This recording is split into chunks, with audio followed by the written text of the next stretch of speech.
लिए जाने वाले इस फेसबुक लाइव व्याख्यान माला में मैं आप सभी का स्वागत करता हूं। भारतीय पिछड़ा शोषित संगठन की ओर से यह बहुत ही अच्छा कार्यक्रम लिया जा रहा है और पूरे देश में हमारे परिवर्तनवादी भाई बहुत सारे व्याख्यान ले रहे हैं। पिछले कुछ दिनों से यह व्याख्यान माला चल रही है। कई मान्यवर लोगों का व्याख्यान इस व्याख्यान माला में हुआ है। यह बहुत उपक्रम के लिए मैं ओबीसी पिछड़ा शोषित संगठन का अभिनंदन करता हूं। आज मैं आपके सामने भारत का संविधान और इस विषय के बारे में बात रखूंगा। पर हमारे देश में ओबीसी वर्ग का स्थान क्या है, हमारे देश में ओबीसी वर्ग की वर्तमान स्थिति क्या है, हमारा संविधान ओबीसी के बारे में, कल्याण के बारे में क्या कहता है, इस मुद्दों को सामने रखकर मैं मेरी बात आपके सामने रखूंगा। हमारे देश में ओबीसी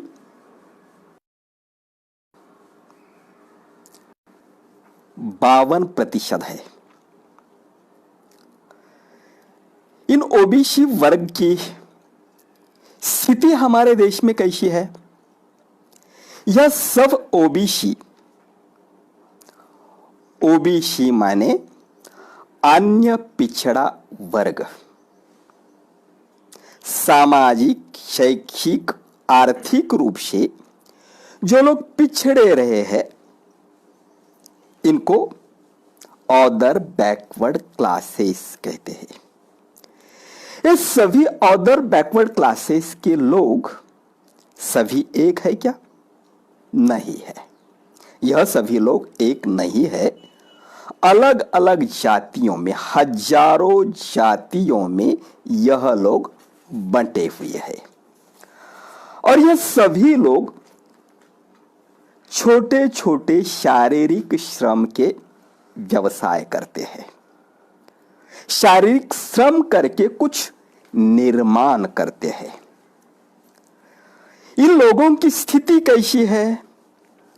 इन लोगों की स्थिति वैसी अच्छी नहीं है। गरीब स्थिति में रहते हैं, उनका आर्थिक विकास नहीं हुआ है और इनके सामाजिक स्थान के बारे में भी हमें सोचने की जरूरत है। सही मायने में हमारे देश में यह जो ओबीसी वर्ग है, जनसंख्या में सबसे कारण संविधान के कानून के अनुसार ओबीसी हमारे देश की सत्ता होनी चाहिए, क्योंकि हमारा संविधान यह कहता है कि जिनकी जितनी संख्या भारी उनकी उतनी भागीदारी। लेकिन हमारे देश में आज तक भी सभी लोगों को उनकी संख्या के अनुसार हमारे देश के राजनैतिक, प्रशासनिक नहीं मिली है। इसके क्या कारण है, इसके बारे में भी हमें सोचने की जरूरत है।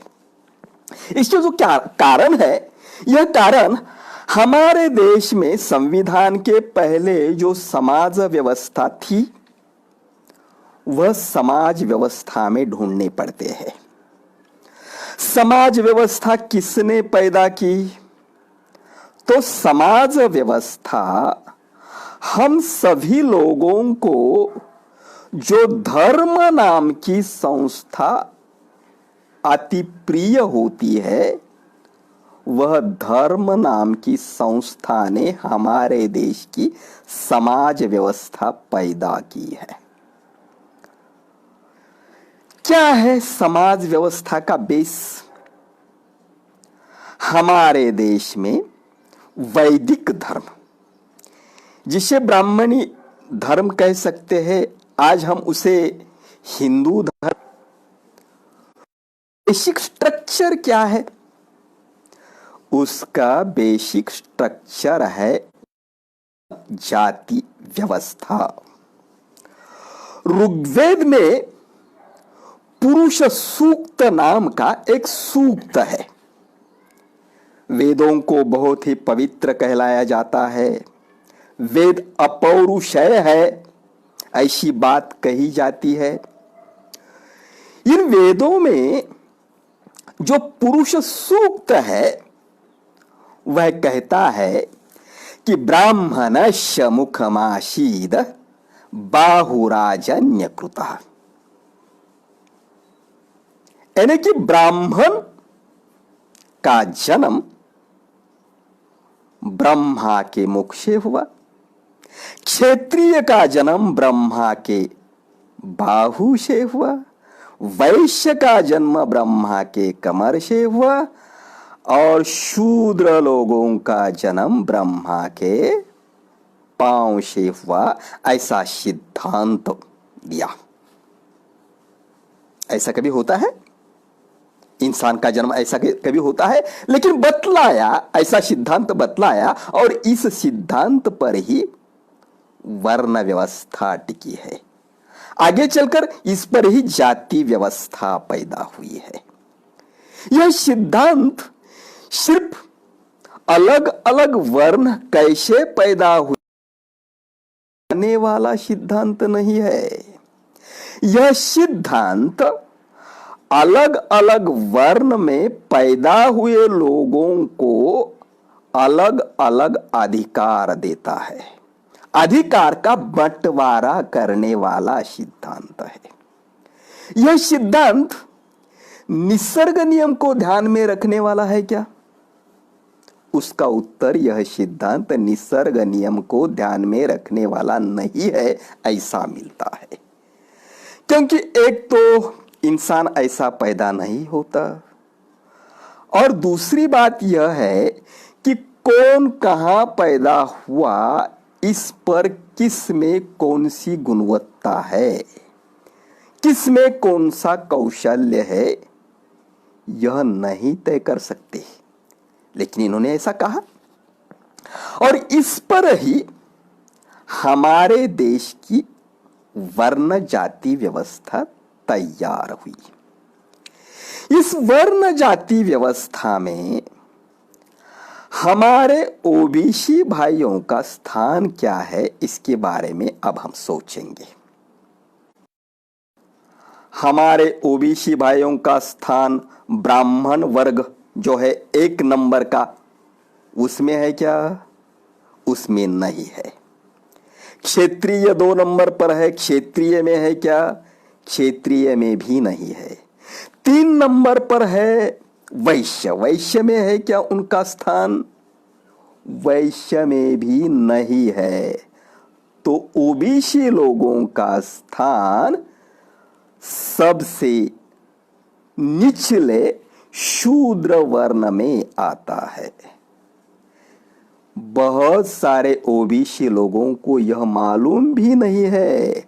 खुद को वह वैश्य कहते हैं, कोई क्षेत्रीय कैसे कहते हैं, ऊंचे जाति वाले कहते हैं, और ऐसा मानते हैं कि जो अतिशूद्र दलित पिछड़े लोग हैं, उन लोगों से हम ऊपर है, ऐसा मानकर वह धन्यता मानकर चलते हैं और अपर कास्ट वाले लोगों की गुलामी करते रहते हैं।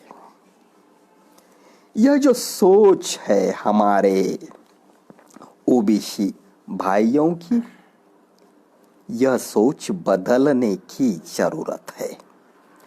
हमारा नाता इस व्यवस्था ने जिनको पिछड़ा रखा उनके साथ होना चाहिए, न कि शोषण करने वाले लोगों के साथ होना चाहिए।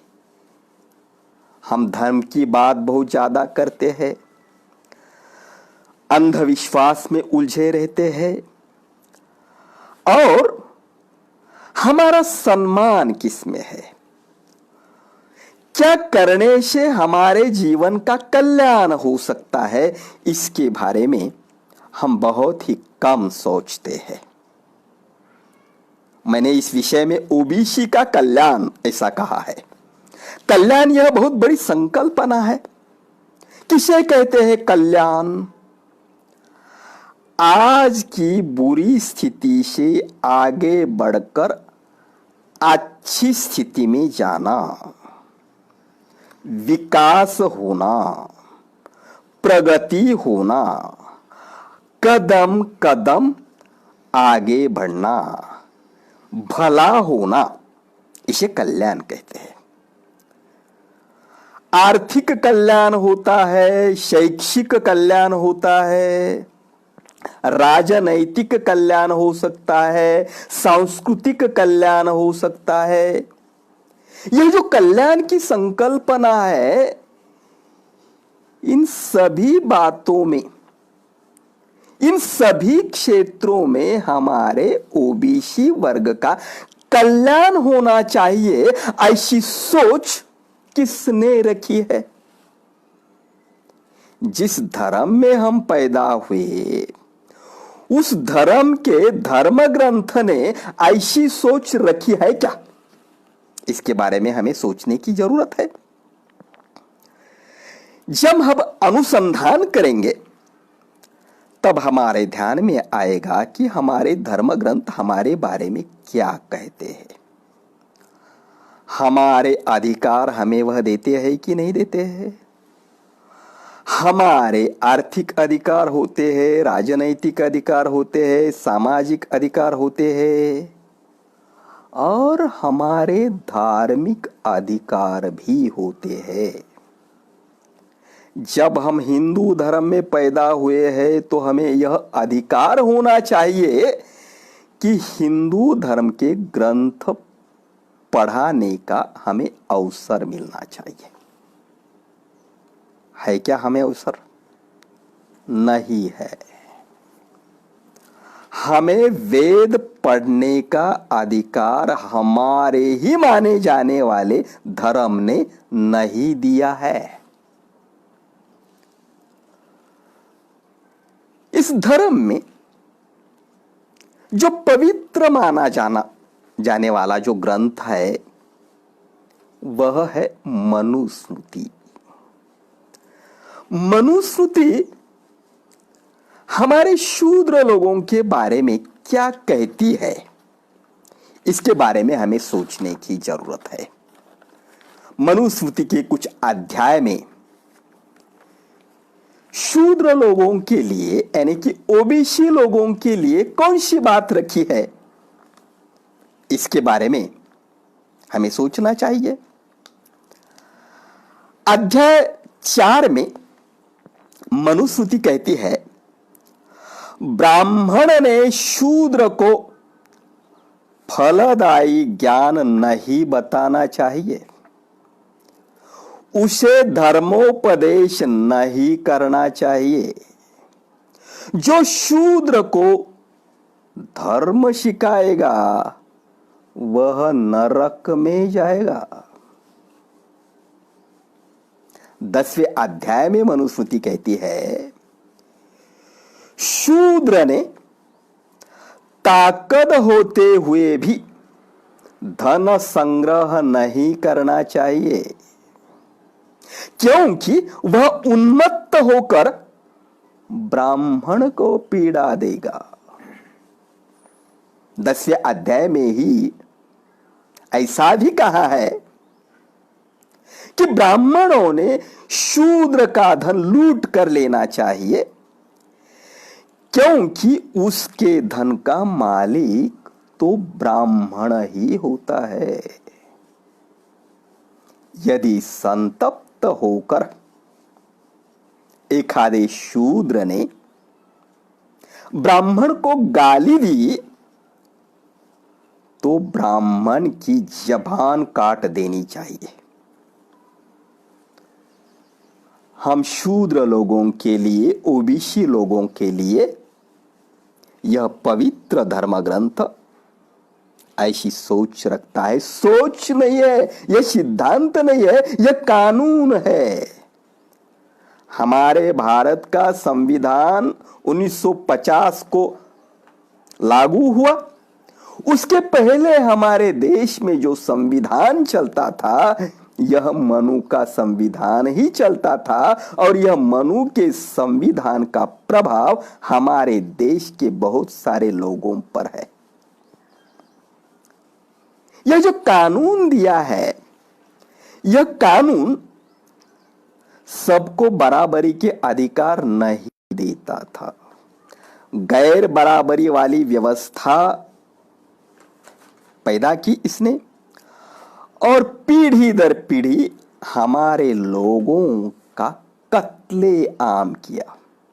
हमारा बाहुबल, हमारा बुद्धिबल बढ़ाने नहीं दिया, उसका विकास नहीं होने दिया। ऐसी जो व्यवस्था है और ऐसी व्यवस्था रखने वाला यह जो धर्म है, इस धर्म के बारे में हमारी क्या सोच है? इस धर्म के बारे में हमारी सोच यानी कि ओबीसी लोगों की सोच धर्म के बारे में गर्व करने वाली सोच है। हमें यह सोचने की जरूरत है, जो धर्म और जो धर्म के धर्म ग्रंथ हमें पढ़ने की इजाजत नहीं है, जो धर्म ग्रंथ हमारे मानवीय अधिकार ही छीन लेते हैं, उस धर्म के बारे में गर्व करना सही है या गलत है? जो हमें अपने आप मिला है, धर्म अपने आप मिलता है, जाति अपने आप मिलती है, वह मिलने के लिए हमें कोई परिश्रम करने की जरूरत नहीं पड़ती। जो चीज कुछ भी परिश्रम नहीं करने के अलावा अपने आप मिलती है, उस चीज पर जो लोग गर्व करते हैं वह लोग मूर्ख होते हैं। ऐसी मूर्खता हमें छोड़ देनी चाहिए और खुद परिश्रम कर कर जो हमने कमाया है उसके बारे में विनम्रता पूर्वक गर्व करना हम समझ सकते हैं। हमें कल्याण की दिशा में आगे बढ़ना है, हमें विकास की दिशा में आगे बढ़ना है। तो हमें विकास की दिशा में आगे कौन बढ़ने देगा? मनुस्मृति बढ़ने देगी, धर्म ग्रंथ बढ़ने देंगे, अंधविश्वास बढ़ने देगा, कर्मकांड बढ़ने देगा? इसमें से कोई भी चीज हमें आगे बढ़ने नहीं देगी, लेकिन हम उनमें ही उलझे हुए रहते हैं। हमें आगे बढ़ने का अवसर सिर्फ संविधान ही दे सकता है और संविधान हमारे जीवन में विकास लाने के लिए कौन कौन से अवसर देता है, संविधान का कानून कैसा है, इसके बारे में हमें सोचने की जरूरत है। क्या है संविधान? संविधान के बारे में विस्तार पूर्वक मुझे बताना है। संविधान कैसे निर्माण हुआ, संविधान निर्माण के लिए कैसा आंदोलन हुआ, इसके बारे में मैं ज्यादा बात नहीं करूंगा क्योंकि उसमें ही समय जाएगा। संविधान में क्या है और संविधान में जो प्रावधान हमारे संविधान निर्माता, संविधान के प्रमुख निर्माता डॉक्टर बाबा साहब आंबेडकर ने संविधान में जो प्रावधान किए हैं, उस प्रावधान से हमारा कल्याण कैसा हो सकता है, इसके बारे में हमें सोचने की जरूरत है। क्या क्या है संविधान में, कौन कौन सी प्रमुख बातें हैं? तो तो हमारे संविधान में जो प्रमुख बातें हैं वह संविधान का प्रियम्बल, उसे उद्देशिका भी कहते हैं, सरनामा भी कहते हैं, प्रास्ताविका भी कहते हैं।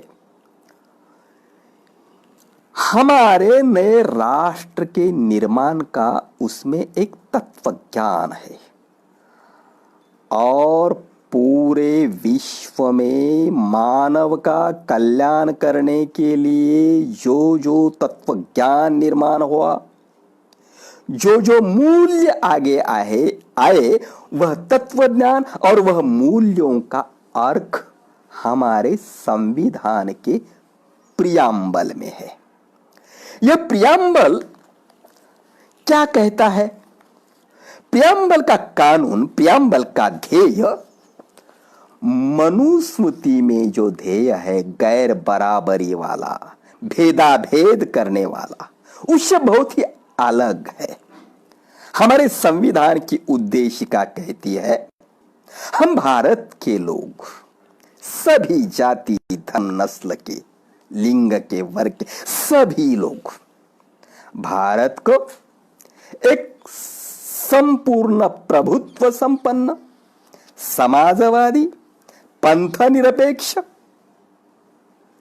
लोकतंत्रात्मक गणराज्य बनाने के लिए उस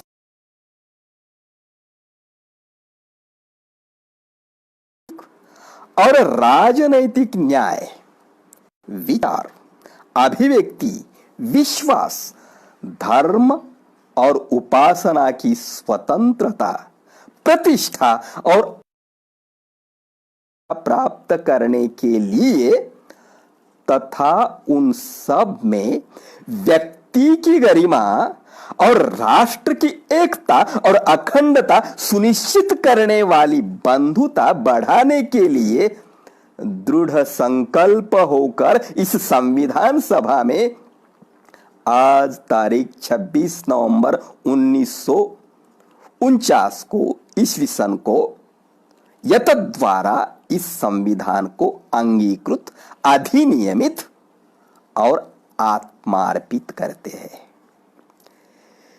इस संविधान ने हजारों हाथों से हमारे देश के लोगों को बहुत सारे अधिकार दिए हैं। जो अधिकार दिए हैं उस अधिकार से ही हमारे लोगों का कल्याण हो सकता है। पिछले दिनों में हमारे देश में जो गैर बराबरी वाली व्यवस्था थी, अलग अलग लोगों को अलग अलग न्याय दिया जाता था, यह सब जो व्यवस्था गैर बराबरी वाली व्यवस्था थी, इस व्यवस्था को बदलकर समता पर आधारित व्यवस्था लाने का प्रयास हमारा संविधान करता है। और हमारे संविधान में मूलभूत अधिकार दिए हैं। इस वर्ग को ज्यादा और उस वर्ग को कम अधिकार, ऐसा जो मनुस्मृति में किया था, ऐसा हमारा संविधान नहीं करता। हमारा संविधान कानून के सामने सभी को समता देता है। एक आदमी को अलग कानून और दूसरे आदमी को अलग कानून, ऐसा नहीं हो सकेगा। हमारे संविधान का कहना है हमारे संविधान समानता का अधिकार दिया है और 15वें अनुच्छेद में हमारा संविधान कहता है धर्म, वंश, जाति, लिंग या जन्म स्थान के आधार पर भेदाभेद आएगा। राज्य किसी नागरिक के विरुद्ध केवल धर्म, मूल वंश, लिंग, जन्म स्थान या इनमें से किसी भी आधार पर कोई भी भेदाभेद नहीं करेगा। कोई भी नागरिक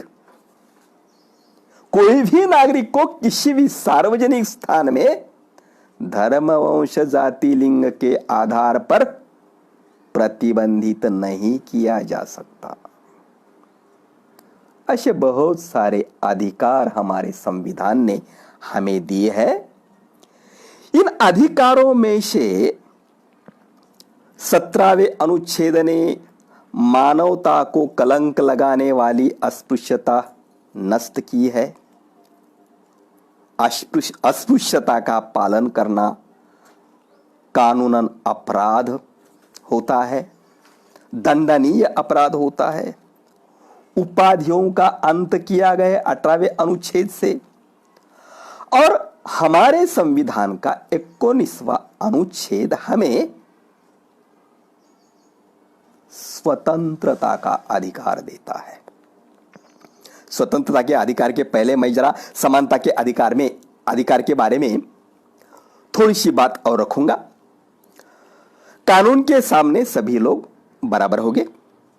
दूसरी बात यह है कि राज्य की सेवाओं में भी राज्य धर्म, जाति, लिंग के आधार पर भेदाभेद नहीं करेगा, ऐसा समानता का अधिकार कहता। लेकिन यह कहते हुए भी पिछली जाति व्यवस्था ने जिन लोगों का शोषण किया, जिन लोगों के अधिकार, मानवीय अधिकार छीन लिए थे, इसीलिए जो लोग विकास में पीछे रह गए, पीछे जिनको रखा गया है, उन लोगों के विकास के लिए, उन लोगों को बढ़ावा देने के लिए, उन लोगों को आगे लाने के लिए विशेष प्रावधान राज्य कर सकता है। राज्य को ऐसा लगा कि इन तबकों के लोगों को राज्य की सेवाओं में उचित प्रतिनिधित्व नहीं मिला है, तो उनके लिए राज्य आरक्षण दे सकता है। आरक्षण की जो व्यवस्था संविधान ने दी है, वह व्यवस्था, इसके बारे में बहुत आलोचना की जाती है।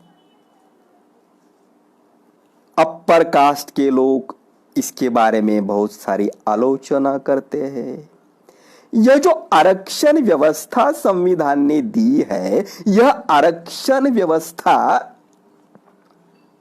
1950 से शुरू हुई है। लेकिन मनु के संविधान ने जो आरक्षण व्यवस्था की थी, वह आरक्षण व्यवस्था तो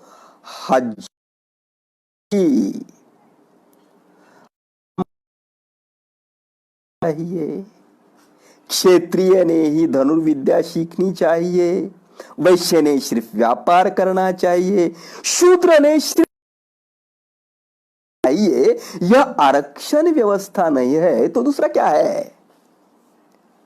मनु के संविधान की आरक्षण व्यवस्था हमारे देश में विषमता पक्की करती थी। पीढ़ी दर पीढ़ी विषमता कायम स्वरूप में रखती थी। और हमारे देश की प्रतिभा, हमारे देश का बुद्धिबल, हमारे देश का बाहुबल ज्ञान का बंधन डालकर, शस्त्र बंधन डालकर, हमारे देश का बाहुबल और हमारे देश का बुद्धिबल यह गैर बराबर वाली विषमतावादी आरक्षण व्यवस्था ने काट डाला है। और हमारे देश का पिछले दिनों में, पिछले सालों में, कई सालों में बहुत सारा नुकसान हुआ है। हमारे संविधान निर्माता सोचते हैं कि इसके आगे हमारे देश का ऐसा नुकसान नहीं होना चाहिए। हमारे देश में जो जो प्रतिभावंत है, हमारे देश में जो जो बलशाली पुरुष है, बलशाली महिला है, ज्ञानी है, बुद्धिवंत है, सभी लोगों के बुद्धि का विकास होना चाहिए, सभी लोगों के कर्तृत्व का विकास होना चाहिए। जब हम इन सभी लोगों को अपना विकास करने का अवसर देंगे और जिनको पिछली व्यवस्था ने अवसर नहीं दिया, उनको विशेष रूप से अवसर देना ही चाहिए, तभी हमारा देश आगे बढ़ सकता है। मनु के संविधान की व्यवस्था, आरक्षण व्यवस्था विषमता को कायम करती थी और डॉक्टर बाबा साहब अंबेडकर के संविधान की आरक्षण व्यवस्था विषमता को नष्ट करती है, लोगों को बराबरी का दर्जा देती है। जो पीछे रह गए हैं उनको आगे बढ़ने का अवसर देती है। यह समझकर हमें आगे बढ़ने की कोशिश करने की जरूरत है। संविधान ने जो स्वतंत्रता के अधिकार दिए हैं, उस स्वतंत्रता के अधिकार के बारे में भी मुझे कुछ बात करनी चाहिए। स्वतंत्रता के अधिकार ने बात करने का अधिकार हमें दिया है, संगठन बनाने का अधिकार हमें दिया है, उसका विश्लेषण मैं ज्यादा नहीं करूंगा। संचार का स्वातंत्र्य दिया है, देश में कहीं भी निवास करने का स्वातंत्र्य दिया है। संविधान ने यह जो स्वतंत्रता दी है वह सभी स्वतंत्रता महत्वपूर्ण ही है। क्योंकि मनुवादी व्यवस्था में, राजेशाही व्यवस्था में राजा बोले और दल हले, ऐसी व्यवस्था रहती है।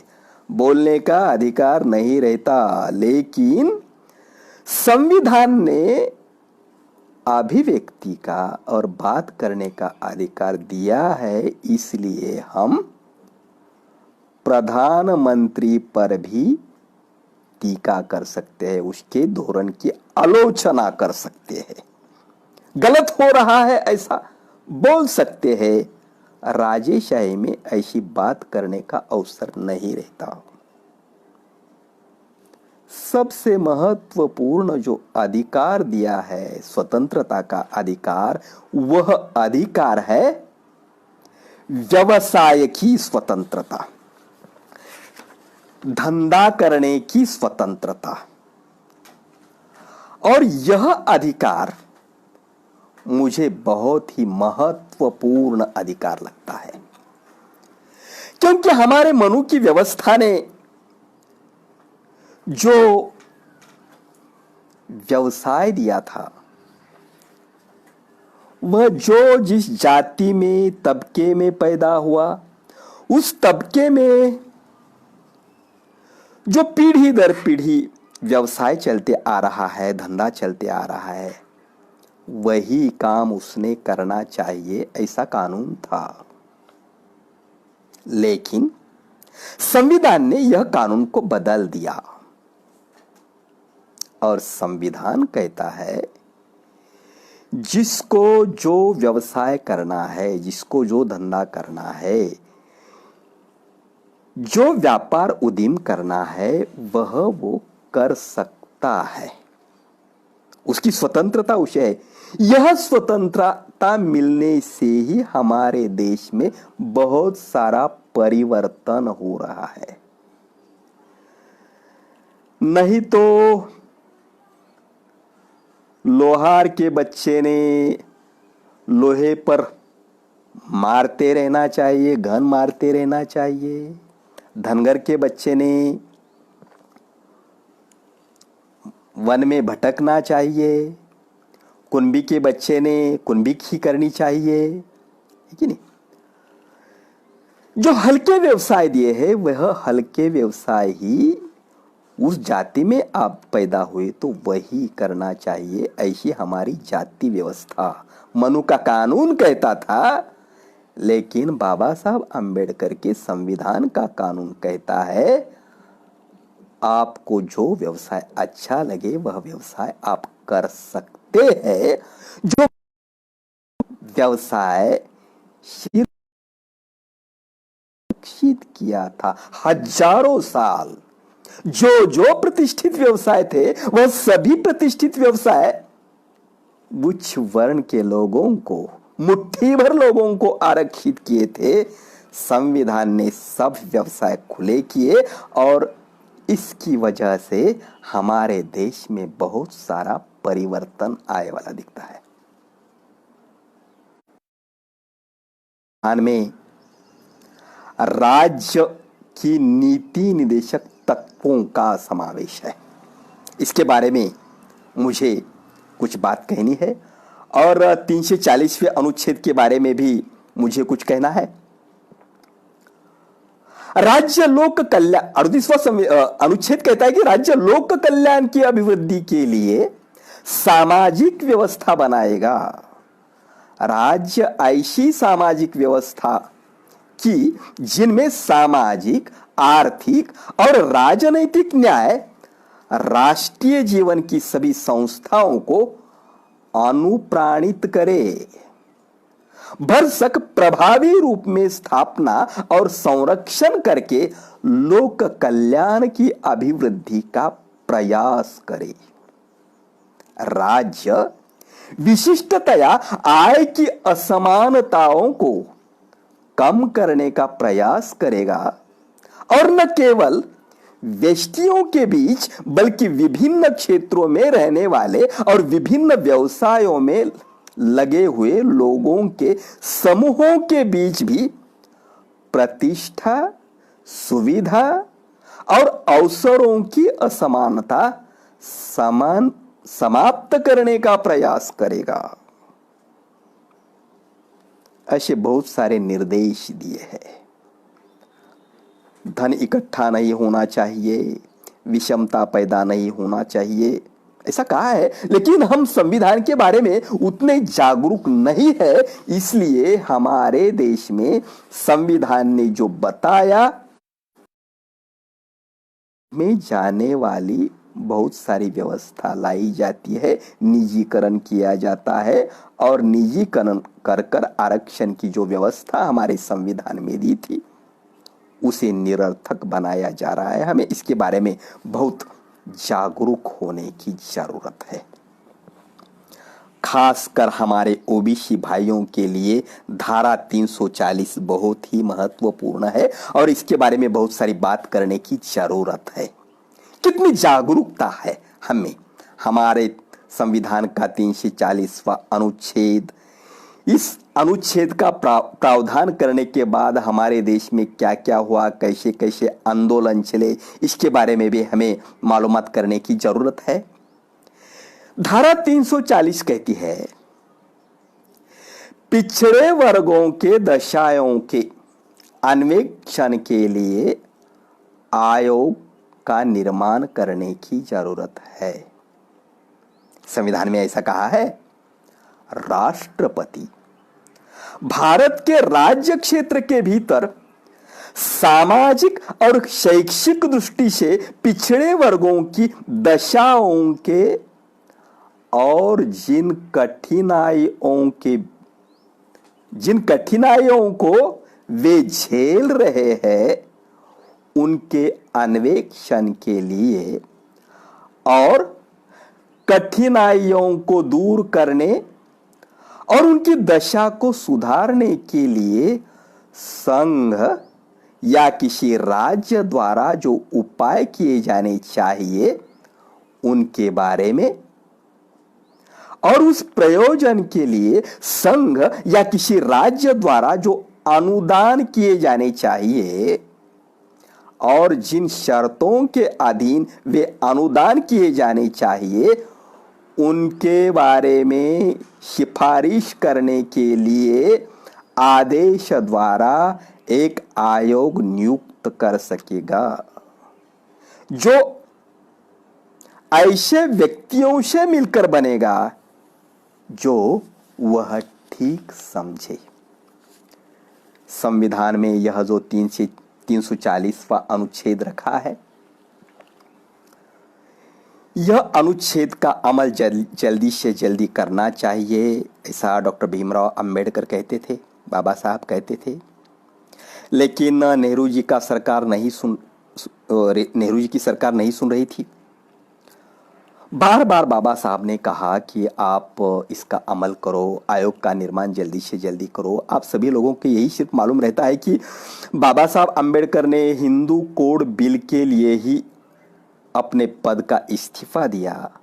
ऐसा नहीं है। हिंदू कोड बिल को अमल में लाने के लिए उन्होंने इस्तीफा तो दिया ही, लेकिन 340वां जो अनुच्छेद हमने संविधान में रखा है उसके बारे में सरकार कुछ भी काम नहीं कर रही है।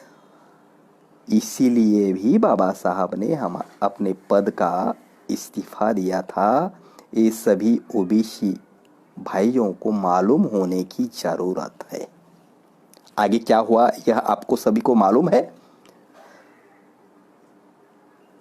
मुझे अभी इतना ज्यादा अवसर नहीं है, लेकिन थोड़ी सी बात इसके बारे में मैं करूंगा।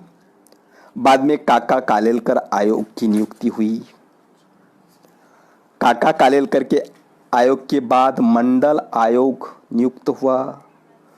मंडल आयोग की सिफारिश वैसी ही रखी गई। कांग्रेस की सरकार ने उस पर अमल नहीं किया।